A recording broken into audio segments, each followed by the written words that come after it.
বন্ধুরা, আমরা আছি চট্টগ্রামে।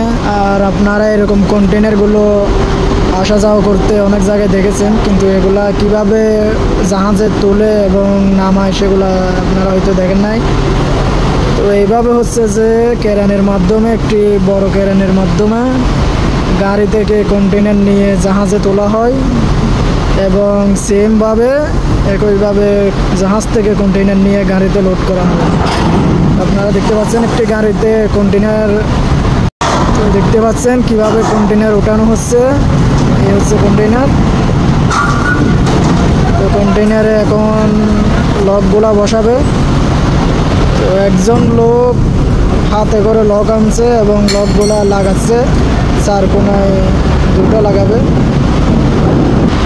তো লক লাগানো অলমোস্ট শেষ, এখন কন্টেনারটা উপরে তুলবে। দেখতে পাচ্ছেন আপনারা কন্টেনারটা উপরে উঠতেছে ধীরে ধীরে। এখন ওইটা গিয়ে জাহাজে লাগাতে, আপনারা দেখতে পাচ্ছেন বিরাট বড় একটি জাহাজ। আর এই জাহাজগুলা বাংলাদেশ থেকে প্রচুর পরিমাণ কন্টেনার নিয়ে বিদেশে যায় এবং বিদেশ থেকে কন্টেনারে করে মাল নিয়ে আসে এখানে। আর এখানে এভাবে কন্টেনার নামানো ওঠানো হয় দুইটা পদ্ধতিতে, তার মধ্যে এটা হচ্ছে একটা পদ্ধতি। ইনশাল্লাহ পরের ভিডিওতে আপনাদেরকে আরেকটা পদ্ধতি দেখাবো।